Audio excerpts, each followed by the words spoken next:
Wali Paidi beranjak pergi ke bandara naik pesawat menuju pulang ke Indonesia. Setelah beberapa hari di Indonesia, Wali Paidi ini berencana melakukan suluk nyepi ke gua di Gunung Arjuna sesuai perintah Sang Sultanul Aulia. Wali Paidi mulai berkemas untuk berangkat ke Gunung Arjuna. Berpres-pres rokok sudah disiapkan, mulai Jisamsu, gudang garam dan jarum sudah lengkap. Tidak ketinggalan kopi 1 black juga dibawanya. Setelah sampai di kaki Gunung Arjuna, Wali Paidi mulai mendaki mencari gua yang dimaksud oleh Sang Sultanul Aulia. Pada hari yang ke-7 sejak pendakian, Wali Paidi akhirnya menemukan gua tersebut. Gua itu mulutnya kecil, tertutup ilalang, tapi di dalamnya luas. Di pojok kiri ada sumber mata air dan di pojok kanan ada batu yang menyerupai meja yang kemungkinan oleh yang punya gua ini dulu dipakai untuk sholat.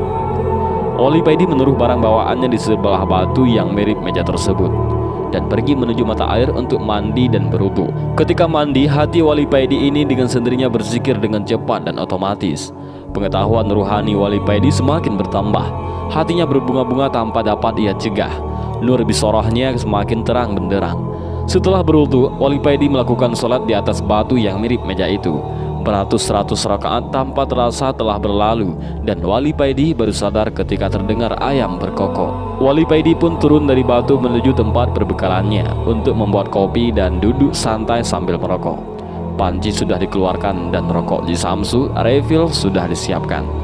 Tapi alangkah kagetnya, Wali Paidi ini ketika mencari korek tidak ada. Ia keluarkan semua isi tasnya, tetapi tetap saja korek tidak ditemukan. Waduh, ciloko iki. Wali Paidi bergumam sendiri.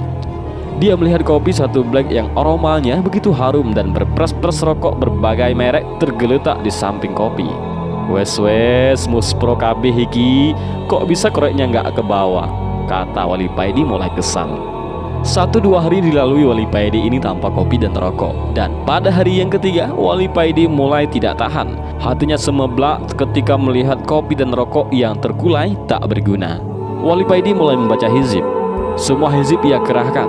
Dan setelah membaca Asy-Syafa' 3 kali, Wali Paidi ini mengusapkan telapak tangannya pada matanya.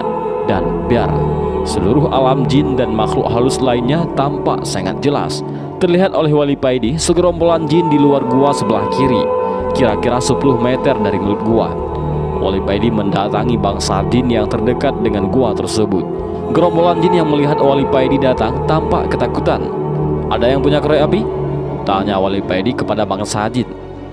Kami tidak punya, jawab mereka. Wali Paidi langsung mengobrak-abrik tempat perajin tersebut. Perajin tersebut lari tunggang-lunggang dan banyak sekali yang terluka. Selanjutnya, setiap tempat yang ada jin ditatangi oleh Wali Paidi ini. Dan kalau ditanya jawabannya tidak punya korek, maka Wali Paidi ini langsung mengobrak-abrik tempat tersebut. Gemparlah seluruh bangsa jin di Gunung Arjuna melihat sepak terjang Wali Paidi ini. Seluruh desa dan kota dari kerajaan jin di Gunung Arjuna ini telah diobrak-abrik oleh Wali Paidi. Nama Wali Paidi menjadi terkenal menjadi momok yang menakutkan di kalangan bangsa jin. Dan akhirnya tibalah Wali Paidi ini di pusat kerajaan bangsa jin. Ketika sampai di gerbang kerajaan, Wali Paidi disambut oleh 2 prajurit yang memang oleh raja mereka diperintahkan untuk menyambut Wali Paidi dan mengantarkan kepadanya. Tampak wajah-wajah yang ketakutan di wajah prajurit ini melihat Wali Paidi.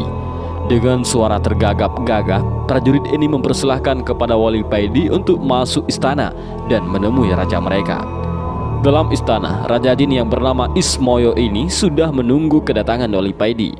Setelah Wali Paidi masuk istana, Raja Ismoyo ini langsung turun dari singgasana menyambut langsung Wali Paidi dan mempersilahkan Wali Paidi untuk duduk di sampingnya.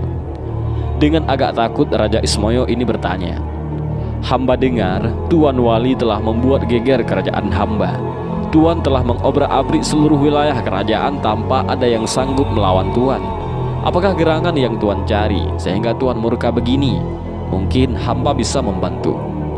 Wali Paidi menjawab, aku mencari korek. Apakah ada yang punya? Seluruh prajurit tegak menunggu jawaban raja mereka. Senjata pedang dan tombak sudah mereka pegang.